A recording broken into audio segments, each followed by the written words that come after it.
Okay. Hey Christine, I'll just take you a little bit of a walk around. This is our Brussels sprouts that we decided to experiment a bit with. We weren't sure how it would go, whether the weight would pull the plants down, but as you can see there's some coming on them quite well. We will stake them now and hopefully we're going to get some nice little Brussels sprouts.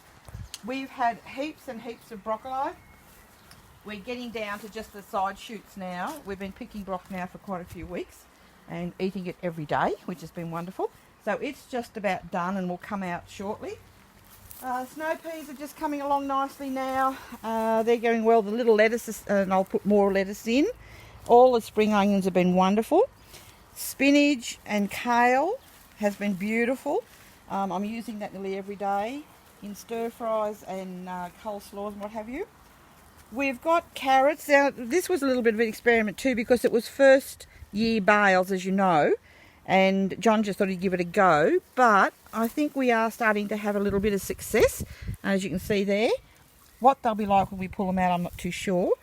Beetroot we're very happy with. It's come along really, really well, even though it's in first bales. They tend to be a little bit long rather than nice and fat and round, but that's okay. Cabbages are wonderful. They're just chock-a-block full here at the moment, and they're starting to now really form their heads. The little Savoy ones didn't do any good. They're starting to go to seed. I think we must have got them in too late, but these are coming along nicely. And the radishes, they're all ready to pull out now. They're probably getting a little bit beyond it, so but we will do that. And garlic, and over here we had all cauliflowers. We're just about done with those now. This is the last little fella and it's getting a bit too late, so I'll pull them out. And then we'll be ready to start all over again for summer. Right. Thank you, Christine. Bye.